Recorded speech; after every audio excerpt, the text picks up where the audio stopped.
नमस्कार, आप देख रहे हैं स्वामी न्यूज और मैं हूं आपके साथ प्रतिष्ठा तोलवानी। आइए चलते हैं प्राइम टाइम बुलेटिन के साथ। कल रात फॉयसागर रोड पर मिस्टर खान यूट्यूबर लिखी काली गाड़ी ने कई लोगों को टक्कर मारी।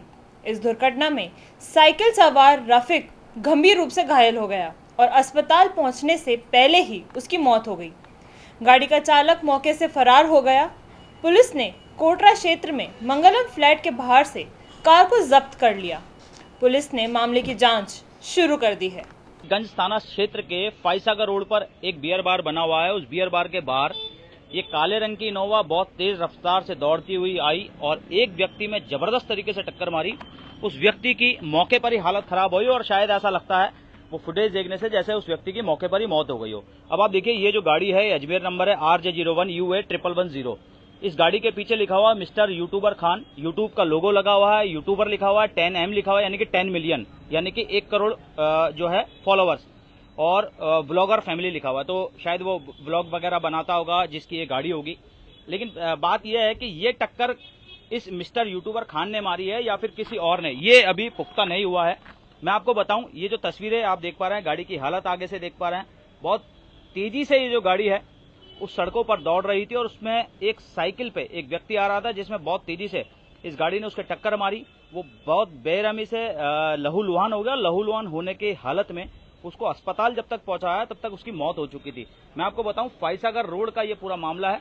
जो व्यक्ति की मौत हुई है वो भी फॉयसागर रोड का रहने वाला है और वो व्यक्ति जो है उसकी एक बेटी है और उसकी आर्थिक स्थिति बहुत ज्यादा सही नहीं है। गोटा कंपनी में वो एक फैक्ट्री में, एक छोटी गोटा कॉलोनी में गोटा फैक्ट्री बनी हुई, उसमें वो अपना काम करता है। उसके जो परिजन हैं वो यहाँ आ चुके हैं। हम आपको बताएं, अभी फिलहाल हमें गंज थाने में पुलिस ने जो है शिकायत दर्ज कर ली है और इस पूरे मामले में अनुसंधान जारी कर दिया है। हाँ, कल दिनांक 6:10 को शाम को करीब 7:30-8 बजे की बात है। मैं गश्त में था। दौरान गश्त थाने से हेडमोरन ने मेरे को जरिए टेलीफोन बताया कि चामुंडा बियर बार के सामने कोई एक्सीडेंट हुआ है, जो ब्लैक कलर की गाड़ी है। मैं वहां पर दौरान गश्त पहुंचा। वहां पर देखा काफी भीड़ एकत्रित हो रखी थी, जिस पर राहगीर से पूछताछ की तो बताया कि एक मजरूब को हमने ऑटो के थ्रू JLNS हॉस्पिटल भेज दिया है और जो गाड़ी है यहाँ से अपने सिनेवड़ की तरफ जाना बताया। जिसके मैंने गाड़ी के नंबर पूछा तो एक ने बताया कि उनमें से भीड़ में से एक व्यक्ति ने बताया कि गाड़ी का जो नंबर है RJ01UA1110 इनोवा गाड़ी है जिसका कलर काले कलर का है। मैं गाड़ी चलाता पीछे चलते हुए हम पूछते कि शनिवार पहुंचे। शनिवार से कुछ लोगों ने बताया कि सर इस तरह इस नंबर की गाड़ी अभी स्पीड में गई हुई है जिसका आगे का बम्पर टूटा हुआ है।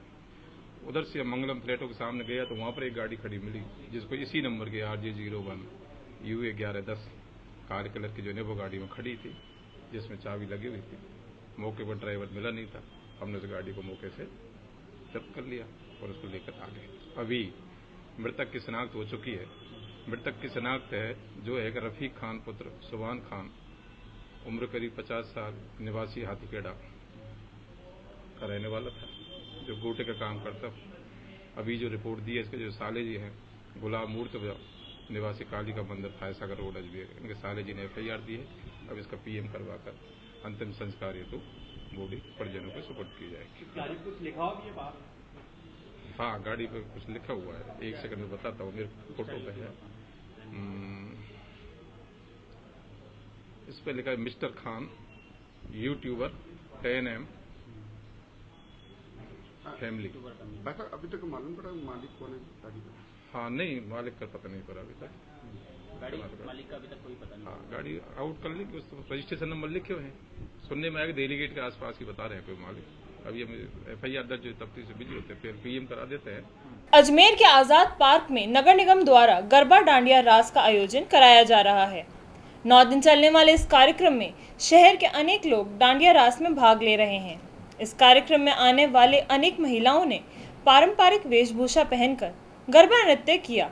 साथ ही उन्होंने नगर निगम द्वारा किए जा रहे कार्यक्रम की प्रशंसा करते हुए कहा कि वर्षों से गरबा डांडिया नृत्य का सफल आयोजन हो रहा है और इसी प्रकार से कार्यक्रम शहर में आयोजित होते रहने चाहिए। नवरात्रि के आज चौथे पावन पर्व की आप सभी को नगर निगम परिवार की ओर से हार्दिक बधाई व शुभकामनाएं। 2024 दशहरा महोत्सव के अंतर्गत नगर निगम परिवार द्वारा नगर निगम द्वारा जवाहर रंगमंच में रामलीला का मंचन किया जा रहा है। आज़ाद पार्क में गरबे का महोत्सव है और आने वाले दशहरे पे जो रावण दहन होने वाला वो पटेल मैदान में होने वाला है। और दशहरा महोत्सव जो कि रावण दहन पटेल मैदान में होने वाला है और यहाँ जो आज़ाद पार्क में जो रहा है, हमने केवल हमारे जो नगर निगम क्षेत्र में वार्ड 1 से 80 तक के वार्ड जो है वो व्यक्ति ही यहाँ पर पार्टिसिपेट करते हैं, उन्हीं को हम इनाम का चयन करें हमारे सभी उन्होंने। और जो कि नवरात्र महोत्सव के अंतर्गत नगर निगम परिवार द्वारा इन तीनों पर आयोजन किया जा रहा है, उसी के अंतर्गत कल राम बारात निकाली जाएगी जो कि नगर निगम से शाम 4 बजे प्रारंभ होगी और चूड़ी बाजार, नया बाजार, आगरा गेट होती हुई जवाहर रंगमंच पर समापन होगी। मैं सभी धर्म प्रेमियों से आग्रह करता हूँ कि उस बारात के अंदर समय पर पधारे। बस यहाँ पे बहुत अच्छे गरबे होते हैं, हम लोग बहुत अच्छे अच्छे ट्रेडिशनल ड्रेसेस पहन के आते हैं, काफी मजा आता है यहाँ पे। 9 दिन बहुत अच्छा लगता है और 3-4 सालों से हम यहाँ पे आ रहे हैं। निगम के लिए निगम परिवार बहुत अच्छे से यहाँ पे सारा इंतजाम करता है, बाकी सब बहुत अच्छे से होता है यहाँ पे। मैं हूँ नीलम जैन, पूरा अजमेर से हूँ और यहाँ का जो डांडिया रात हो रहा है बहुत शानदार हो रहा है। नगर निगम परिषद द्वारा जो डांडिया खिलाया जा रहा है बहुत शानदार, बहुत मजा कर रहे हैं सब जने, सब बहुत एंजॉय कर रहे हैं, सबको बहुत मजा आ रहा है। Thank you so much.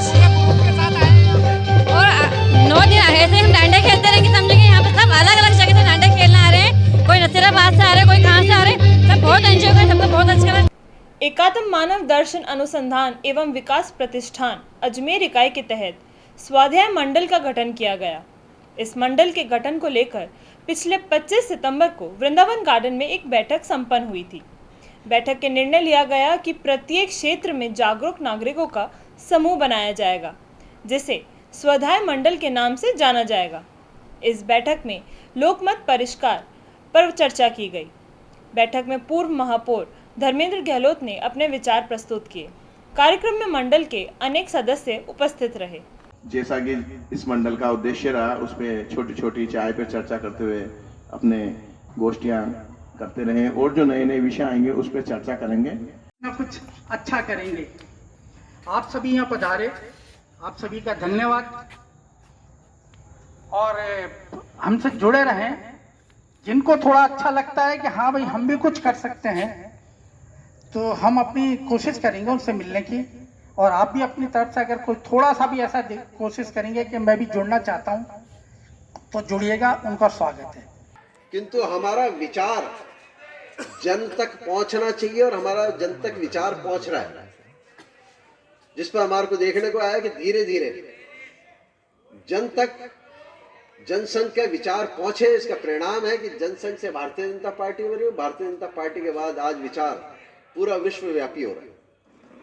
इसलिए संभवतः ऐसा हो सकता है कि छोटी छोटी बैठकों के माध्यम से हम इस विचार को रखें। आप तो उत्साहित हैं, इस कार्यक्रम में आए हैं, इस कार्यक्रम का हिस्सा बनने वाले हैं, स्वाध्याय मंडल का हिस्सा बनने वाले हैं। मगर जो आपको आते हुए देख रहे होंगे, आपको सुनते हुए देख रहे होंगे, मेरे को बोलते हुए देख रहे होंगे, उनको मंच पर बैठते हुए देख रहे होंगे, वो दूर का बैठा हुआ व्यक्ति इस बात का मजाक उड़ा रहा होगा कि कर क्या रहे हैं बैठ कर, ये कोई संभव है क्या। निश्चित रूप से हर चीज की सफलता के पीछे 3 स्टेज होती है। पहली स्टेज तो है कि उसका मजाक उड़ाया जाएगा। अगर आप कोई भी नई चीज लेके आए हैं तो उसका मजाक उड़ाएगी पब्लिक, ये हो ही नहीं सकता। फिर मजाक की आपने अगर स्टेज को पार कर लिया तो फिर लोग बाग आपका मजाक के बाद विरोध करना शुरू करेंगे, ये तो जम रहा है। और जब विरोध की भी स्टेज आप पार कर जाएंगे तो ये फिर देश और समाज आपको स्वीकार करने लगेगा। इसलिए इस चीज को अगर हम आगे बढ़ाएंगे निश्चित रूप से,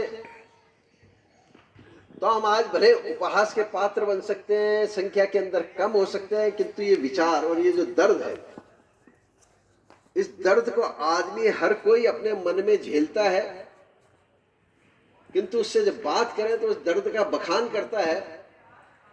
फिर बखान करने के साथ जो आखिरी लाइन आती है वो निराशा का भाव उत्पन्न करती है और वही लोकमत परिष्कार के आत्महत्या करने का कारण बनती है। हमारे अकेले के करने से क्या होगा? हम कर देंगे तो उससे क्या फर्क पड़ेगा, ऐसा ही चलेगा, ऐसा ही होता रहा है, ऐसा ही होगा। तो ये अपने आप में जो निराशा का वातावरण में हम चले जाते हैं, वो सामने वाला डाल देता है उसको। उस वातावरण से हमको स्वयं को निकलना है। ये स्वाध्याय है, स्वयं का अध्ययन करें, स्वयं से प्रश्न पूछें, अपने आप को इस निराशा के वातावरण से निकालें और फिर निकालने के बाद समाज को भी निराशा के वातावरण से निकालने लगे। संभव तो हो सकता है कि वो संख्या धीरे धीरे होगी। दीनदयाल जी ने जो लड़ाई लड़ी थी वो आज इतने बरस बाद भी कहीं ना कहीं इस बात को संकेत करने वाली होगी। तो हमको करना क्या चाहिए? इस सारी की सारी चीजों में कहीं ना कहीं राजनीतिक पार्टियां चुनाव जीतने के कारण मतदाता का रुझान देखते हुए किसको टिकट देती है कि साहब ये विधानसभा राजपूत बाहुल्य है, ये विधानसभा जाट बाहुल्य है, ये विधानसभा ब्राह्मण बाहुल्य है। इसको केंद्रित मानते हुए एक पार्टी टिकट देती है और दूसरी पार्टी इस बात का इंतजार करती है कि पहले वाले की लिस्ट निकल जाए। जैसे ही लिस्ट निकलती है तो आपने देखा होगा कि एक पार्टी ने अगर ब्राह्मण को दे दिया ब्राह्मण वाले क्षेत्र के अंदर, तो दूसरी पार्टी इंतजार करती है कि इन्होंने ब्राह्मण को दे दिया तो इस क्षेत्र के अंदर दूसरा ऐसा समाज कौन सा है जो बाहुल्य रखता है। तो फिर आपको ध्यान आएगा कि ये ब्राह्मण को दे दिया तो हम राजपूत को दे दें, या हम जाट को दे दें, वो दूसरे बाहुल्य वाले को दे दें। और क्यों दे रहे हैं? उनको चुनाव जीतना है। महाराजा श्री अग्रसेन जी की 5148वीं जयंती में 9 दिवसीय कार्यक्रम का समापन समाज के अंग्र बंधुओं के भोजन प्रसादी के साथ संपन्न हुए। जयंती महोत्सव के मुख्य संयोजक अशोक पंसारी ने बताया कि सामाजिक समरसता और सद्भावना तथा एकता के प्रतीक इस आयोजन में शहर के अनेक गणमान्य व्यक्ति उपस्थित रहे। सभी अतिथियों का समाज द्वारा शॉल ओढ़कर और स्मृति चिन्ह भेंट कर स्वागत किया गया। महाराजा श्री अग्रसेन जी की 5148वीं जयंती के 9 दिवसीय कार्यक्रम का समापन समाज के अग्रबंधुओं की भोजन प्रसादी के साथ संपन्न हुआ। जयंती महोत्सव के मुख्य संयोजक अशोक पंसारी ने बताया कि सामाजिक समरसता और सद्भावना तथा एकता के प्रतीक इस आयोजन में पूर्व RTDC chairman Dharmendra Rathore, Devnarayan board के अध्यक्ष राजमंत्री ओम बढ़ाना, विधायक अनीता बघेल, स्वामी ग्रुप के सीएमडी कमल प्रकाश कृष्णानी का समिति के मुख्य संयोजक अशोक पंसारी ने शॉल उड़ाकर और अध्यक्ष शंकरलाल बंसल ने माला पहनाकर स्मृति चिन्ह भेंट कर स्वागत किया। अतिथियों ने महाराजा अग्रसेन जी को माल्यार्पण कर उनके सिद्धांतों पर चलने का संकल्प लिया। कार्यक्रम में उप महापौर नीरज जैन, बीजेपी अध्यक्ष रमेश सोनी, पूर्व कांग्रेस अध्यक्ष विजय जैन, आरएसएस के खाजूलाल चौहान, वैश्य सम्मेलन के कालीचरण खंडेलवाल, पूर्व मेयर धर्मेंद्र गहलोत, पार्षद नौरत गुजर का भी स्वागत किया गया। संयोजन शैलेंद्र अग्रवाल ने किया। बरसात के बाद होने वाली मौसमी बीमारियों खासकर डेंगू और मलेरिया के खतरे को देखते हुए प्रशासन और स्वास्थ्य विभाग पूरी तरीके से सतर्क है। अजमेर के मुख्य चिकित्सा एवं स्वास्थ्य अधिकारी CMHO डॉक्टर ज्योत्सना रंगा ने जानकारी देते हुए बताया कि डेंगू और मलेरिया जैसी घातक रोगों से निपटने के लिए स्वास्थ्य विभाग अलर्ट पर है और इसके लिए विशेष अभियान चलाए जा रहे हैं। डेंगू को रोकने के लिए हमारे पूरा स्टाफ मुस्तैद है। स्वास्थ्य दल आपके द्वार अभियान चल रहा है और उसमें जो डोमेस्टिक ब्रीडिंग चेकर्स, साथ में आशा, ANM और हमारे जो भी फील्ड वर्कर्स हैं, नर्सिंग स्टूडेंट, नर्सिंग स्टाफ, ये सब घर घर जाके फीवर सर्वे कर रहे हैं। साथ ही साथ लोगों को शिक्षित भी कर रहे हैं और उनके घर में जो भी ऐसे गमले, कूलर, टायर्स, इनमें पानी जमा है तो उसको खाली करवा रहे हैं। साथ ही साथ जो भी बड़े वाटर बॉडीज़ है उसमें गंबूसियाँ, मछलियाँ भी छोड़ी जा रही है और एंटी लार्वा एक्टिविटी सभी जगह हर तरह से केमिकल, बायोलॉजिकल हर तरह से की जा रही है। तो अभी अजमेर में बहुत ज़्यादा प्रकोप नहीं है। हाँ, केसेस आ रहे हैं लेकिन ऐसा नहीं है कि कोई महामारी जैसा प्रकोप हो। मैम, अब तक कितने केसेस आ चुके हैं? कितने मरीज? 1 जनवरी से आज तारीख तक अभी तक की जो रिपोर्ट है हमारे पास 145 पॉजिटिव केसेस की है अजमेर जिले की। दवाइयों की बात करें तो दवाइयाँ पूरी पर्याप्त है और जो बड़े हॉस्पिटल्स हैं वहाँ पे बेड रिजर्व हैं, जैसे जेलन है, किशनगढ़ है, नसीराबाद है, जो भी CHCs हैं हमारी सभी जगह अलग से बेड रिजर्व भी हैं और पर्याप्त व्यवस्था है। आम जनता को क्या कहना चाहते हैं? आम जनता को ये कहेंगे कि एक तो फुल स्लीव्स के कपड़े वगैरह पहने, दूसरा कि अपने घरों में किसी भी तरह से पानी का जमाव नहीं हो। सरकार लाख कल्याणकारी योजनाएं बनाकर लागू करे, लेकिन यदि समय पर लोगों को उसका फायदा ना मिले तो ऐसी योजनाएं बेकार हैं। पुष्कर के 500 परिवारों को नगरपालिका पुष्कर के माध्यम से सीएम आवास के तहत पत्रकार कॉलोनी के पीछे आशियाना देने की योजना वर्ष 2017 में शुरू हुई थी और थोड़े समय बाद निर्माण भी शुरू हो गया। सरकार और ठेकेदार के बीच सामंजस्य के अभाव में 8 साल बाद भी आवास लाभार्थियों को नहीं दिए गए, जबकि किस्तें समय पर लगातार कट रही हैं। एसडीएम साहब को ज्ञापन दे रहे हैं और आज हम 8 साल हो गए, हम गरीब आदमी मजदूरी करके किस्त भर रहे हैं मेहनत करके, और आज बिल्कुल ये लोग लापरवाही कर रहे हैं। आवास फाइनेंस वाले वो कह रहे उसके पास जाओ, वहाँ जाओ, नगर पालिका जाओ, हम सब जगह भटक गए, हमारी कोई सुनवाई नहीं हो रही है और किस्त बिल्कुल हर महीने कट रही है हमारी। और बिल्कुल मकान के न हमारे को चाबी दे रहे, पहले बोल रहे 2022 में दे देंगे, 2018 में दे देंगे, 2023 में दे देंगे, अब नवंबर का लास्ट टाइम दिया है, पर हमारे को बस अब नवंबर लास्ट है, बस अब हमारी चाहिए, हमारे को नवंबर में चाबी चाहिए इसमें, नहीं तो फिर हम तो मुख्यमंत्री जाएंगे, वहाँ जयपुर जाएंगे भजन लाल शर्मा के। मुख्यमंत्री जन आवास योजना के तहत जो ये 2017 में लॉटरी निकली थी, उसके अंतर्गत लगभग 500 परिवारों को मकान देने की और उनके लॉटरी द्वारा मकान देना चाह रहे थे। 2022 तक देने थे, लेकिन अभी तक 2025 आने वाला है, अभी तक ना तो कुछ सही हमारे को उत्तर दिया जा रहा है, ना सही हमारे को बताया जा रहा है कि कब मिलेगी कब नहीं मिलेगी। इस वजह से हम लोग यहाँ मजिस्ट्रेट साहब के पास आए हैं, उनको ज्ञापन दिया है, उनसे रिसीव लिए, उसके बाद नगर पालिका भी जाएंगे और वहाँ पे भी हम रिसीव लेंगे। आपकी जितनी सुनवाई होगी तो आगे क्या करोगे आप? आगे हम आंदोलन करेंगे, उग्र आंदोलन होगा, सभी इकट्ठे होंगे और फिर इनको प्रशासन जो सोया है उसे जगाने की कोशिश करेंगे। आवास योजना के तहत जो हमारा आवंटित आवासीय टोकन बना हुआ था उसमें नाम आया था। आज ये 8 वर्ष हो गए हैं, अभी तक प्रशासन ने तो हमारे नगर पालिका को आज ज्ञापन दिए हैं ताकि हमारी मांग सुने और हमको जल्दी हमारे आवंटित मकान जो हमको सौंपे। किसको ज्ञापन दिया था आज? हम सब अपने सभापति जी, अपने चेयरमैन साहब। राजस्थान राज्य शैक्षिक अनुसंधान परिषद उदयपुर की ओर से प्रतिवर्ष छात्रों में विज्ञान के प्रति रुचि और वैज्ञानिक चिंतन को बढ़ावा देने के लिए जिला स्तर पर विज्ञान मेला आयोजन किया जाता है। इसी संदर्भ में अजमेर के बालूपुरा स्कूल में 3 दिवसीय विज्ञान मेले का आयोजन किया गया। इस कार्यक्रम में स्कूल के अनेक छात्र भाग लेंगे और बच्चों द्वारा विज्ञान से संबंधित मॉडल बनाए जाएंगे।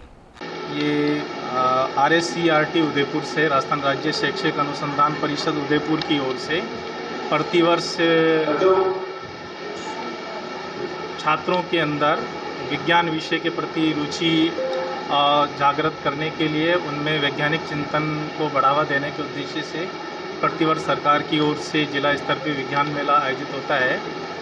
इससे पूर्व 28 सितंबर को विद्यालय स्तर पर विज्ञान मेला का आयोजन किया गया।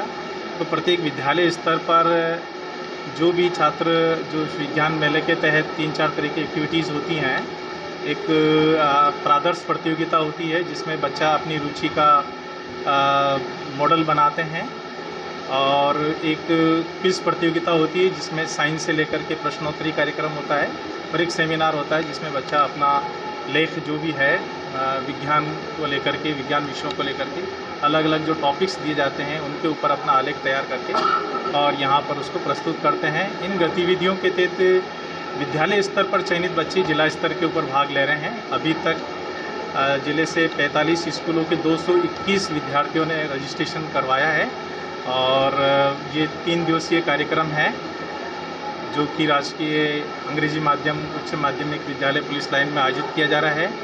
प्रत्येक गतिविधि के अंदर प्रथम, द्वितीय, तृतीय स्थान पर चयनित बच्चे जो हैं राज्य स्तर पर प्रतियोगिता में भाग लेंगे। राज्य स्तरीय प्रतियोगिता जो है वो 18 से 21 नवंबर के बीच आयोजित की जाएगी, जिसकी आयोजन स्थल की सूचना पृथक से इन छात्रों को अवगत करा दी जाएगी। जी, पूरे अजमेर ज़िले से पूर्व ज़िले के अनुसार, यानी इसमें केकड़ी और ब्यावर ज़िले के बच्चे भी शामिल हैं। एकीकृत जिला यानी पुराने ज़िले के हिसाब से, अर्थात केकड़ी और ब्यावर ज़िले के छात्र भी इसमें भाग ले रहे हैं। क्या दर्शा रहे बच्चे? जी, क्या दर्शा रहे, क्या चीज़ बना के ला रहे हैं? विज्ञान को लेकर के अपनी इनकी जो भी जिज्ञासा या इनके दिमाग में जो परिकल्पना का जो फ्रेम ये निर्धारित करते हैं, किसी भी कुछ टॉपिक्स दिए हुए होते हैं, उन टॉपिक्स पर अपनी परिकल्पना के आधार पर ये मॉडल बनाते हैं और मॉडल यहाँ प्रदर्शित करते हैं। हमारे विज्ञान के व्याख्याता और वरिष्ठ व्याख्याताओं की निर्णायक गणों की एक टीम तैयार करी गई है, विज्ञान विषय के विशेषज्ञों की निर्णायकों की टीम तैयार करी गई है। वो इनको जजेस करेंगे, इनका मूल्यांकन करेंगे और उनके आधार पर इनका चयन किया जाएगा। जिला स्तर पर जो चयनित बच्चे हैं वो राज्य स्तरीय प्रतियोगिता में भाग लेंगे। शाहबुद्दीन चीता, अतिरिक्त जिला शिक्षा अधिकारी, माध्यमिक मुख्यालय। तो ये थी दिन भर की खास खबरें। इसी तरीके से आप लोगों के बीच फिर मौजूद होंगे। तब तक देखते रहिए स्वामी न्यूज़।